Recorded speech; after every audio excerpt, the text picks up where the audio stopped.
Le mythe grec raconte que la déesse Héra, fâchée de trouver le petit Héraclès tétant son sein, le repoussa si violemment qu'une giclée de lait aspergea les cieux.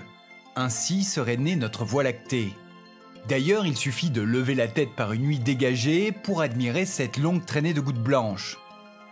Alors vous vous en doutez, c'est une explication bien différente que les scientifiques avancent pour la formation de notre galaxie. Nuages d'hydrogène et d'hélium en rotation, des fluctuations de densité y auraient initié un processus d'effondrement.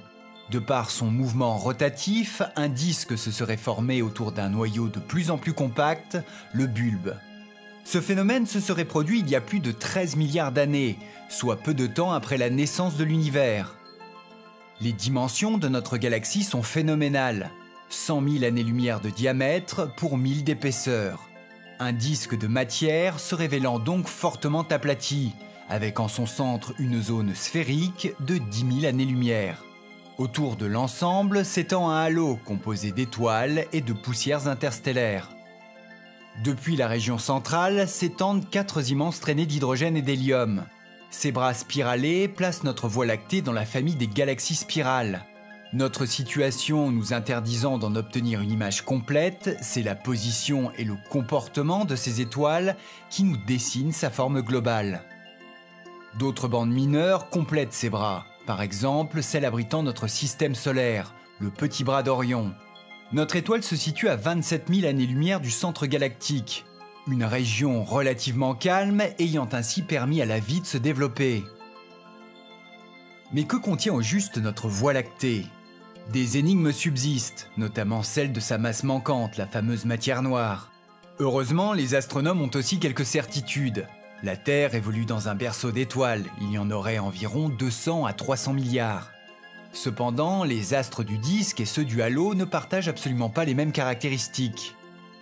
Le disque rassemble des objets relativement jeunes et souvent riches en éléments lourds. Il s'agit d'une pépinière active de gaz, de poussière et de particules exotiques, accouchant de nombreuses étoiles. À l'opposé, le halo sphérique englobant la galaxie. Très ancien, il a participé à la naissance de la Voie lactée et n'abrite plus que des astres fatigués ayant survécu 13 milliards d'années. Pauvre en éléments autres que l'hydrogène et l'hélium, son milieu interstellaire n'est plus productif. Ces vieilles étoiles sont regroupées en amas dits globulaires. La galaxie en compterait environ 150. Mais revenons au disque. Les astronomes y ont également découvert des exoplanètes, dont certaines pourraient abriter la vie, mais aussi une multitude de trous noirs. Selon les estimations, une centaine de millions de ces ogres stellaires entraient les différents recoins de la Voie lactée. C'est d'ailleurs un trou noir supermassif qui occupe le centre de notre galaxie. Sa présence a été suspectée au début des années 70, mais il aura fallu attendre plus de 20 ans pour que des observations satellites confirment son existence. Sa masse colossale dépasserait 4 millions de fois celle du Soleil.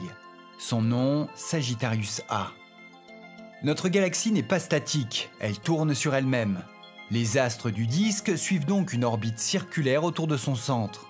Notre étoile n'échappe pas à la règle et réalise sa révolution galactique en 225 millions d'années. Cependant, cette rotation de la galaxie ne s'effectue pas d'un bloc, mais d'une manière différentielle. Autrement dit, la vitesse de rotation des étoiles dépend de leur distance au centre. Il s'agit là d'une merveilleuse mécanique cosmique qui pourrait bien se détraquer un jour. En effet, la Voie lactée est gourmande. Actuellement, elle travaille à absorber peu à peu les étoiles des galaxies naines du Grand Chien et du Sagittaire. Mais qu'arrivera-t-il dans 4 milliards d'années lors de sa collision avec l'immense Andromède ?